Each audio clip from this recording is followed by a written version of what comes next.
Hello my dear students, welcome to my channel scholarly minds and I hope you all are doing great. तो इस class के अंदर हम discuss करेंगे आपका BHDLA 137 यानी कि हिंदी भाषा संप्रेषण कौशल के कुछ ऐसे इंपॉर्टेंट क्वेश्चंस को जो कि आपके कल के एग्जाम के लिए बहुत ही ज़्यादा ज़रूरी हैं। सो स्टूडेंट्स, अगर आप ये वीडियो पहली बार देख रहे हैं तो मैं आपको बता देती हूँ कि इससे पहले मैंने पार्ट 1 भी बनाया था जो कि हमारे चैनल पे अवेलेबल है। आप जाकर उसे भी देख सकते हैं और ये इसका पार्ट 2 है। वीडियो के एंड में मैं आपको बताऊंगी कि आपको जो PDF है वो किस प्रकार से डाउनलोड करनी है। सो नाउ स्टूडेंट्स, अभी हम लोग अपना पहला क्वेश्चन देखते हैं। जो पहला क्वेश्चन है इसमें आपको बताना है कि जो हमारे जनसंचार के विभिन्न माध्यम होते हैं उनकी क्या भाषा होती है, उसके बारे में आपको पूरा डिस्कस करना है। तो जनसंचार के जो हमारे माध्यम है उसमें क्या क्या आता है, हमारे समाचार पत्र, रेडियो, टेलीविज़न, इंटरनेट, ये सारे के सारे जो होते हैं ये हमारे जनसंचार के माध्यम है। क्योंकि जनसंचार के माध्यम उन्हें कहते हैं जिनके द्वारा हम क्या करते हैं, पूरे जो हमारी मास ऑडियंस होती है, ठीक है, सब बड़े लेवल पे जो इन्फॉर्मेशन है उसको हम यहाँ पे शेयर करते हैं। तो जनसंचार माध्यमों की भाषा कैसी होती है, जिसका उपयोग समाचार पत्रों में, रेडियो में, टेलीविज़न में, इंटरनेट में, इन सब में प्रयोग किया जाता है। और अन्य जनसंचार माध्यमों में जानकारी और विचारों के आदान प्रदान के लिए इसे किया जाता है। जनसंचार के माध्यमों में भाषा का अत्यधिक महत्वपूर्ण स्थान है क्योंकि यह संदेश को सही तरीके से दर्शकों तक पहुंचाने का प्रमुख तरीका है। तो यदि हमें अपने संदेश को दर्शकों तक एकदम सही तरीके से पहुंचाना है तो हमें जनसंचार के जो माध्यम है उनके अंदर हमें ध्यान देना पड़ेगा। किस चीज़ का हमें ध्यान देना पड़ेगा स्टूडेंट्स? भाषा का। तो भाषा बहुत इंपॉर्टेंट है यदि आपको संदेश को बहुत सारी जो ऑडियंस है उस तक पहुंचाना है और उसको समझाना है। अगर हम बात करें जनसंचार के प्रमुख माध्यमों की तो वो कौन कौन से हैं? तो जनसंचार के प्रमुख माध्यमों में समाचार पत्र, रेडियो, टेलीविज़न, फिल्म, इंटरनेट और आपका जो भी सोशल मीडिया है वो सारा आपका जनसंचार के प्रमुख माध्यमों में क्या होता है, शामिल होता है। इन सभी माध्यमों में भाषा का रूप, शैली और उद्देश्य अलग अलग हो सकता है, लेकिन सभी का मुख्य उद्देश्य एक बड़े दर्शक वर्ग तक प्रभावी ढंग से संदेश पहुंचाना है। तो समझ में आया कि सभी का जो मुख्य उद्देश्य है वह क्या है? बड़े दर्शक वर्ग तक, ज़्यादा से ज़्यादा लोगों की रीच तक पहुंचना इनका उद्देश्य होता है। अगर हम बात करें जनसंचार माध्यमों की भाषा की विशेषताओं की तो इसमें सबसे पहले आप बताएंगे साधारण, और इसकी जो भाषा है वह सरल होती है। तो जनसंचार के माध्यमों में भाषा आमतौर पर साधारण और सरल होती है ताकि सभी वर्ग के लोग, चाहे वे किसी भी शैक्षणिक या सामाजिक स्तर से हों, संदेश को समझ सकें। यानी कि क्या उद्देश्य है, समझ में आया? सभी वर्ग के लोगों को जो हमारा संदेश है वो समझाना इसका उद्देश्य है। विशेष रूप से समाचार पत्रों, रेडियो, टेलीविज़न या समाचार प्रसारण में सरल और स्पष्ट भाषा का उपयोग जो है हम देखते हैं कि वो किया जाता है। दूसरा होता है स्पष्टता। तो जनसंचार में इस्तेमाल की जाने वाली भाषा में क्या होनी चाहिए? स्पष्टता होनी चाहिए, यानी कि किसी भी प्रकार का जो है कंफ्यूजन ना हो।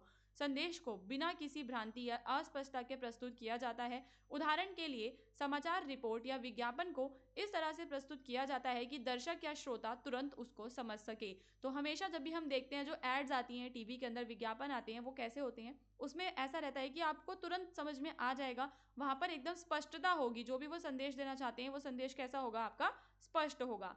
जो तीसरा है आपका क्या है वह संक्षिप्तता। तो यहाँ पे ये नहीं है कि बहुत सारा आपने जो है, अगर आप न्यूज़ लिख रहे हो तो आपने बहुत सारी अननेसेसरी इन्फॉर्मेशन लिख दी। तो जनसंचार में भाषा संक्षिप्त और संक्षेप में होती है।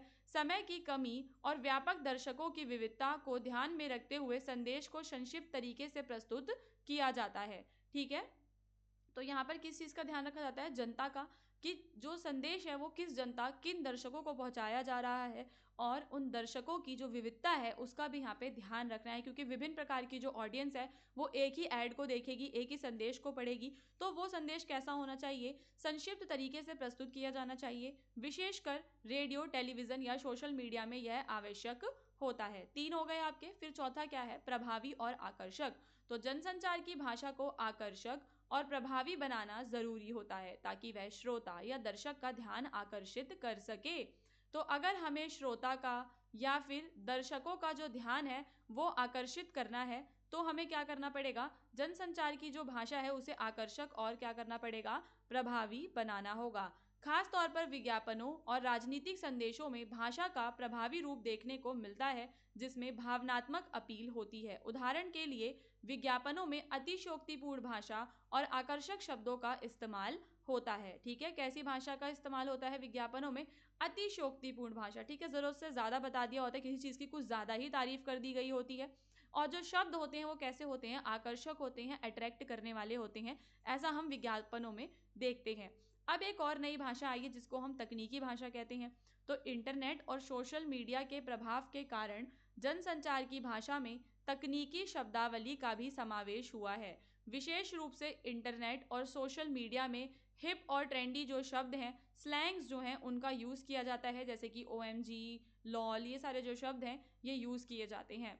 फिर हम क्या देखते हैं, जो भाषा है जनसंचार के माध्यमों में वह कैसी होनी चाहिए, संवेदनशील होनी चाहिए, ताकि यह किसी खास समुदाय, जाति, लिंग या संस्कृति को आहत ना करे। तो हमें हमेशा ये ध्यान रखना है कि जो भी हम मैसेज पहुंचा रहे हैं उस मैसेज में जो भाषा है वो कैसी हो, जिससे कि किसी को भी जो है आहत ना पहुंचे, किसी को भी ठेस ना पहुंचे। आजकल मीडिया में ऐसी भाषाओं से बचने की कोशिश की जाती है जो किसी विशेष समूह या व्यक्ति के प्रति भेदभाव या अपमानजनक हो सकती है। तो अगर भाषा कैसी है स्टूडेंट्स, अपमानजनक है, ठीक है, अपमानजनक है, भेदभावपूर्ण भाषा है, तो उस भाषा से क्या होता है, बचने का प्रयास किया जाता है। खासकर टेलीविज़न और रेडियो पर संवादात्मक शैली का प्रयोग किया जाता है, जिससे श्रोता या दर्शक महसूस करते हैं कि वे संवाद का हिस्सा हैं। इसमें प्रश्न उत्तर, इंटरव्यू वगैरह जो भी आप देखते हो टीवी पे कई सारे आते हैं जिसमें वो बड़े बड़े लीडर्स को बुलाते हैं या एक्टर्स को बुलाते हैं, तो वो हम क्या देखते हैं, वो इंटरव्यूज़ होते हैं, प्रश्न उत्तर शैली होती है। और हम कभी कभी देखते हैं कि वहाँ पे दर्शक भी बैठे होते हैं और दर्शक भी जो हैं उनसे सवाल पूछ रहे होते हैं। इसके बाद आपको भाषण की भाषा के बारे में बताना है कि भाषण की भाषा कैसी होनी चाहिए। तो भाषण की भाषा एक विशेष प्रकार की भाषा होती है जिसका उद्देश्य श्रोताओं या फिर श्रोताओं के समूह को प्रभावित करना होता है। तो भाषण को जो भी लोग सुनने आ रहे हैं उन सभी को प्रभावित करना है, उन्हें प्रेरित करना है। भाषण का उद्देश्य केवल जानकारी प्रदान करना नहीं होता, बल्कि उसे उस रूप में प्रस्तुत करना होता है जिससे श्रोताओं पर गहरा प्रभाव पड़े। तो जो भाषण है वह कैसा होना चाहिए, ऐसा होना चाहिए जिससे कि जो हमारे श्रोता हैं उन पर क्या पड़े, गहरा प्रभाव पड़े। भाषण की भाषा में विशेष प्रकार की शैलियों, शब्दों, ठीक है, इनका हम मिश्रण देखते हैं जो श्रोताओं को आसानी से आकर्षित और प्रभावित करता है। फिर जो भाषण की भाषा है वह कैसी होनी चाहिए, प्रेरणादायक और प्रभावशाली होनी चाहिए। यानी कि अगर आपको ज़्यादा से ज़्यादा ऑडियंस को अट्रैक्ट करना है तो आपका प्रभाव अच्छा होना चाहिए।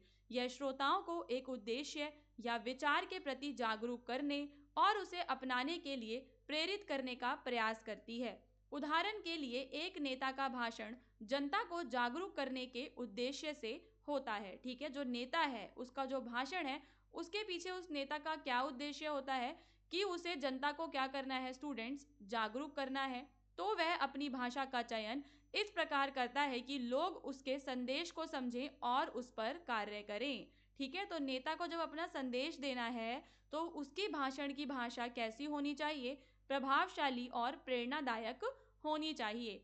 दूसरी चीज़ जो भाषा है वो सरल और स्पष्ट होनी चाहिए ताकि जो भी सुनने वाले लोग हैं वे उसे आसानी से सुन सकें, समझ सकें।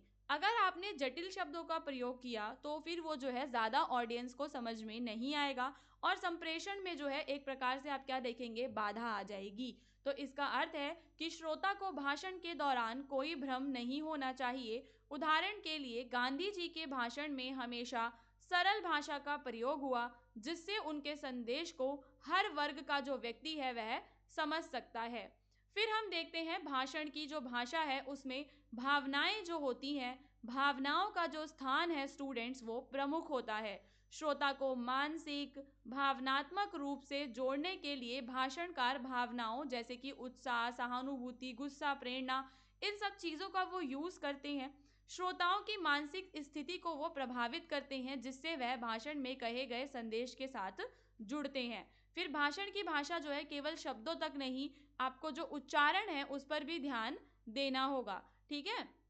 जैसे कि जो शब्द होते हैं किसी शब्द पे उतार चढ़ाव का आपको ध्यान देना होगा।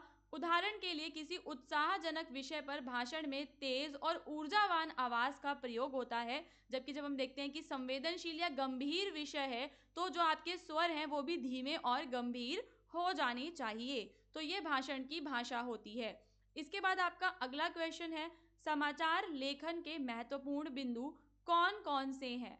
जब आप समाचार लिखते हो तो कौन कौन से महत्वपूर्ण बिंदु हैं जिनका आपको ध्यान रखना है, अपने विचार इस पर आपको व्यक्त करने हैं। तो समाचार लेखन एक ऐसा महत्वपूर्ण कौशल है जिसमें पत्रकार को तथ्यपूर्ण और सटीक जानकारी को पाठकों तक प्रभावी ढंग से पहुंचाना होता है। ठीक है, तो क्या उद्देश्य होता है, जो जानकारी है वह कैसी होनी चाहिए, तथ्यपूर्ण होनी चाहिए। अब यहाँ पर कौन कौन सी बातों का आपको ध्यान रखना है, तो सबसे पहले आपको ध्यान रखना है स्पष्टता का। तो सबसे पहले जो आपकी खबर है उसे आपको ऐसे लिखना है कि पाठक को कोई भ्रम ना हो। शब्दों का चयन सरल और सीधे तौर पर आपको करना है ताकि हर कोई उसे आसानी से समझ सके। ठीक है, कैसे करना है ताकि हर कोई उन शब्दों को आसानी से समझ सके। इसका क्या उदाहरण है, कल राजधानी दिल्ली में भारी बारिश के कारण सड़कों पर जल भराव हो गया और यातायात व्यवस्था प्रभावित हुई। तो ये आपका एक समाचार है और यहाँ जो घटना है उसे आप देख सकते हैं कि सीधे शब्दों में बताया गया है, जिससे कि जो पाठक है उसे किसी भी प्रकार का यहाँ पर भ्रम नहीं होगा और वो इस मैसेज को आसानी से समझ पाएगा कि क्या हुआ। दूसरी चीज होती है सत्यता। तो समाचार लेखन में सत्यता बनाए रखना बहुत इंपॉर्टेंट है। खबर में तथ्य ही सबसे महत्वपूर्ण होते हैं। किसी भी प्रकार की भ्रांतियों से बचने के लिए पत्रकार को खबर की सत्यता की पूरी जांच करनी चाहिए। तो जो भी हमारा पत्रकार है उसे चेक करना है कि उसे जो खबर मिल रही है वह सत्य है या नहीं है। गलत सूचना से पत्रकारिता की विश्वसनीयता पर सवाल उठ सकते हैं। फिर होती है संक्षिप्तता। तो समाचार लेख में हमें वही जानकारी देनी चाहिए जो सबसे जरूरी हो। लंबे लंबे विवरण से हमें बचना है ताकि पाठक जल्दी से जरूरी बिंदुओं तक पहुंच सके। तो हमें किससे बचना है स्टूडेंट्स, लंबे विवरण होते हैं उनसे आपको बचना है। उदाहरण क्या है, कल हुई वार्षिक शिक्षा सम्मेलन में 500 से ज्यादा शिक्षक और विशेषज्ञ शामिल हुए। इस वाक्य में किसी भी बेकार की जानकारी को छोड़ दिया गया है और केवल मुख्य बिंदु प्रस्तुत किया गया है। यह पाठकों के लिए समझने में क्या है स्टूडेंट्स, सरल है। समझ में आया आपको ये वाले उदाहरण से कि ये कितना सरल है और केवल महत्वपूर्ण जानकारी और मुख्य बिंदु इसमें दिए गए हैं। फिर क्या होता है, आपका प्रासंगिकता होती है। तो समाचार में केवल वही जानकारी होनी चाहिए जो पाठक के लिए महत्वपूर्ण हो। अनावश्यक जानकारी या विस्तार से जानकारी देने से लेख का जो उद्देश्य है वह क्या होता है, आपका भटक जाता है। आप अपने लेख के उद्देश्य से भटक जाते हैं। पत्रकार को निष्पक्ष रहना चाहिए। अपनी व्यक्तिगत राय या विचार को खबर में शामिल करने से बचना है। यहाँ पर आपकी जो भी आपकी व्यक्तिगत राय है वो आपसे किसी ने नहीं पूछी, वो आपको अपनी खबर में नहीं बतानी है। खबर में खुद से कुछ भी जो है नहीं आपको बताना। तो नई दिल्ली में आज पेट्रोल की कीमत में 3 रुपए प्रति लीटर की वृद्धि हुई है। तो ये एक खबर है। यहाँ पर जो लेखक है उसने केवल तथ्य पेश करे हैं, ना कि उसने यहाँ पर कोई अपनी राय दी कि दिन पर दिन जो पेट्रोल है वो बढ़ता जा रहा है। ऐसी कोई भी उसने अपनी राय नहीं दी है। तो यह खबर जो है निष्पक्ष तरीके से दी गई है, जिसमें कोई व्यक्तिगत विचार जो है वे नहीं डाले गए। फिर आती है पारंपरिक संरचना। तो समाचार लेख में क्या होता है, जो जानकारी सबसे ज्यादा महत्वपूर्ण होती है उस जानकारी को सबसे पहले देना होता है।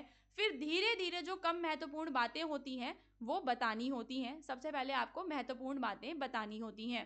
फिर आपने वो जानकारी कहाँ से ली है उस स्रोत का भी आपको उल्लेख करना है। तो जब किसी तथ्य या जानकारी को प्रस्तुत करें तो उसका स्रोत जरूर बताएं। ठीक है, उसका स्रोत कहाँ से आया है वो आपको जरूर बताना है।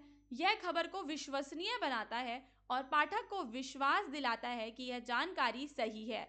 रिपोर्ट के अनुसार विश्व स्वास्थ्य संगठन ने कोविड-19 के नए वेरिएंट के बारे में चेतावनी दी है। तो ये आपका एक खबर का उदाहरण है।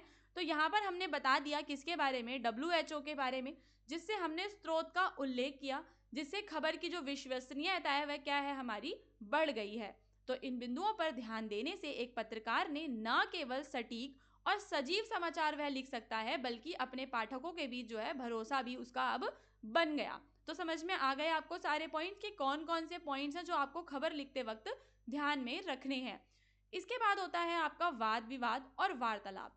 जब आप नॉर्मल किसी से बात करते हो तो वो आपका वार्तालाप होता है। तो अब यहाँ पे आपको बताना है इन दोनों में अंतर क्या है। सो वाद विवाद को पढ़ते हैं। वाद विवाद का उद्देश्य क्या होता है? सबसे पहले तो वाद विवाद का जो मुख्य उद्देश्य है वह क्या है? किसी भी मुद्दे पर दो या दो से अधिक पक्षों के विचारों और तर्कों का विरोध या समर्थन करना इसका उद्देश्य होता है। इसमें प्रतिस्पर्धा होती है और हर पक्ष कोशिश करता है कि दूसरे पक्ष को नष्ट कर सके या गलत साबित कर सके। समझ में आया कि वाद विवाद में हम क्या देखते हैं कि दो या दो से अधिक पक्ष रहते हैं जो किसी भी मुद्दे पर बातचीत कर रहे होते हैं और उनके अंदर आपस में क्या होती है स्टूडेंट्स, उनमें होती है प्रतिस्पर्धा और वो एक दूसरे को गलत साबित करने पर तुले रहते हैं। तो वो होता है आपका वाद विवाद। वाद विवाद में हम तर्क, तथ्य और प्रमाणों का उपयोग करते हैं। इसमें आमतौर पर एक पक्ष के तर्क दूसरे पक्ष के तर्क के खिलाफ होते हैं। यहाँ पर औपचारिक और यह कैसा होता है? औपचारिक होता है और संरचित होता है। हर पक्ष को अपनी बात रखने के लिए निश्चित समय मिलता है और जवाब देने के लिए भी सीमित समय इसमें मिलता है। ठीक है, इसका क्या उदाहरण है? जैसे कि क्या स्कूलों में हेलमेट पहनना अनिवार्य होना चाहिए? इस पर एक पक्ष इसका समर्थन करेगा जबकि दूसरा इसका विरोध करेगा और दोनों अपने अपने तर्क देंगे। क्या सोशल मीडिया पर कड़ी निगरानी होनी चाहिए? इस पर भी पक्ष और विपक्ष दोनों में तर्क देंगे। तो वाद विवाद में हम क्या देखते हैं? कुछ ना कुछ जो मुद्दे हैं वो रहते हैं। वहीं जब हम बात करते हैं नॉर्मल वार्तालाप की, ठीक है, कन्वर्सेशन की, तो वार्तालाप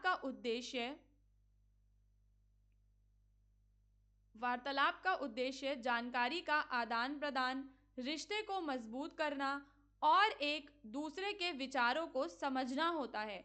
तो जब आप किसी से वार्तालाप करते हैं तो वहां पर उसके पीछे का जो उद्देश्य है वो उस व्यक्ति के साथ प्रतिस्पर्धा करना आपका कभी भी नहीं होता। आप केवल वहां पर उसके साथ जानकारी का आदान प्रदान कर रहे हैं, अपने रिश्ते को उसके साथ मजबूत कर रहे हैं और अपने जो विचार हैं वो एक दूसरे को समझा रहे हैं। इसमें प्रतिस्पर्धा का कोई तत्व नहीं होता, बल्कि यह एक सहयोगी और दोस्ताना संवाद है। यह अनौपचारिक और लचीला होता है। इसमें विचारों का आदान प्रदान आराम से होता है, कोई जल्दबाजी नहीं होती और दोनों जो लोग हैं जो बात कर रहे हैं वो एक दूसरे के विचारों को समझने का प्रयास करते हैं, ना कि एक दूसरे को गलत साबित करने का।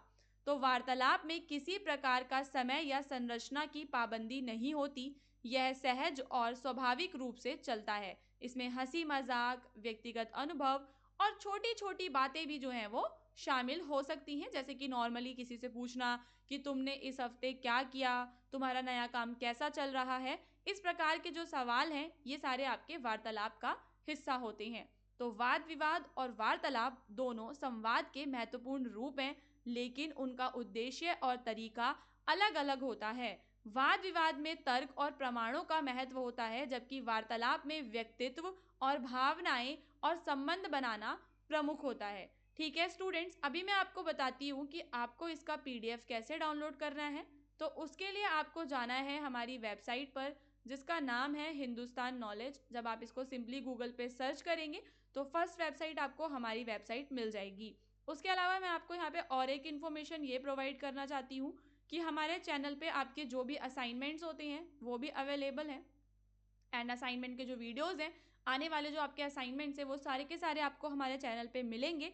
तो आप लोग चाहें तो हमारे चैनल को सब्सक्राइब कर सकते हैं एंड जो भी आपके इंपॉर्टेंट क्वेश्चंस होते हैं एग्जामिनेशन के लिए वो सारे के सारे आपको यहाँ पे मिलते हैं।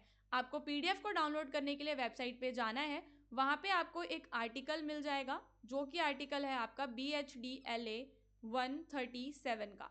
ठीक है, उसके अंदर आपको फर्स्ट और सेकंड दोनों पीडीएफ वहाँ पे मिल जाएंगे। वहाँ से आप लोग डाउनलोड कर सकते हैं और रिवाइज कर सकते हैं, बिकॉज जो रिवीजन होती है वो एग्जाम के लिए बहुत ही ज़्यादा इम्पॉर्टेंट है।